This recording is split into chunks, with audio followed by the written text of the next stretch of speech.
perfect poached egg. Tender whites around a warm liquid yolk that oozes out like gold when you cut into it. They're an essential part of Eggs Benedict. They can turn any salad into a meal or any vegetable into brunch. The problem is they're really tough to make right.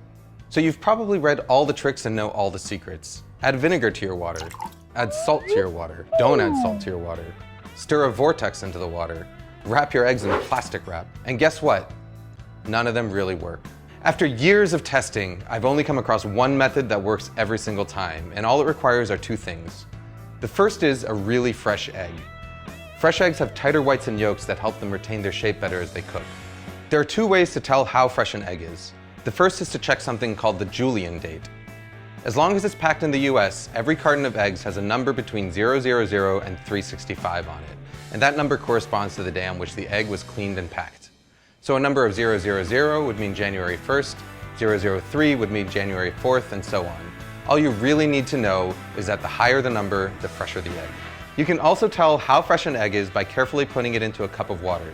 As an egg ages, the air pocket in the fat end is going to get bigger and bigger, which will make the egg stand upright or sometimes even float. A really fresh egg will sink and lie flat on its back like this. Once you've got your fresh egg, the second tool you need is something that I saw first suggested by British chef Heston Blumenthal, a fine mesh strainer. You see, no matter how fresh your eggs are, there's always going to be some amount of liquid white. It's this excess white that causes misshapen eggs.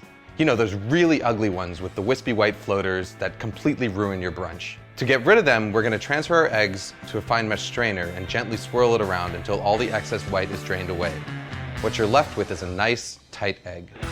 Even better is that the strainer is actually the ideal tool for lowering the egg into the water. What I've got here is a pot of water at 180 degrees Fahrenheit, which is just about the temperature that the water is quivering but not quite simmering yet.